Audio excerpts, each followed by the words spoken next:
A 9-year-old girl from South London who died following an asthma attack in 2013 has become the first person in the UK to have air pollution listed as a cause of death. Ella Adukisi-Deborah lived near the South Circular Road, which is one of London's busiest routes.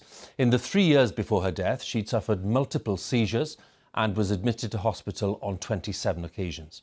Today, in a landmark ruling, a second inquest into her death found that air pollution made a material contribution to her death. Our environment correspondent Claire Marshall has the story. Ella was a healthy child before suddenly starting to suffer asthma attacks so severe she ended up on a ventilator. This cough, an early sign of some of the damage being done to her lungs, we now know without doubt, by air pollution. Deborah, who you will all know.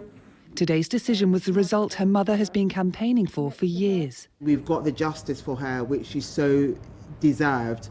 But also it's about other children still as we walk around our city of high levels of air pollution.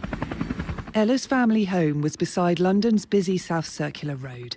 She would walk to school along it.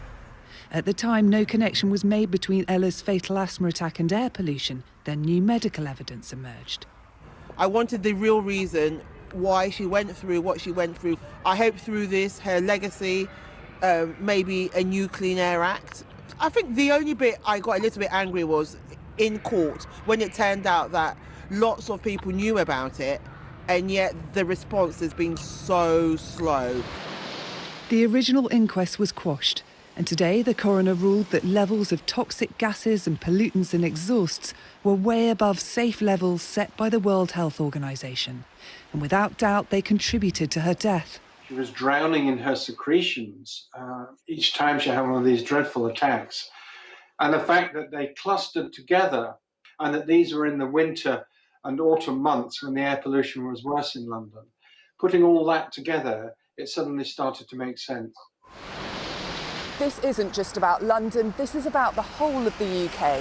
One expert witness said that for children, breathing in these fumes should be treated as seriously as if they're breathing in second-hand smoke. Perhaps parents should be advised to take a different route to school. The experts are now calling for lessons to be learned from Ella's death. It will mean that we can protect children's health going forward. And what we do need to do is develop the education and the tools needed to talk about air pollution, and hopefully the government will take air pollution reduction as a national priority. She would be very proud that her name is being used to do something really positive, because I've always said to you, she was incredibly kind, so this is the sort of thing she would approve of. The government says it's spending almost £4 billion on tackling air pollution, and it's setting new ambitious targets. But this is no longer about anonymous statistics. It's about the life, terrible suffering and death of a child who was breathing poisonous air. Claire Marshall, BBC News.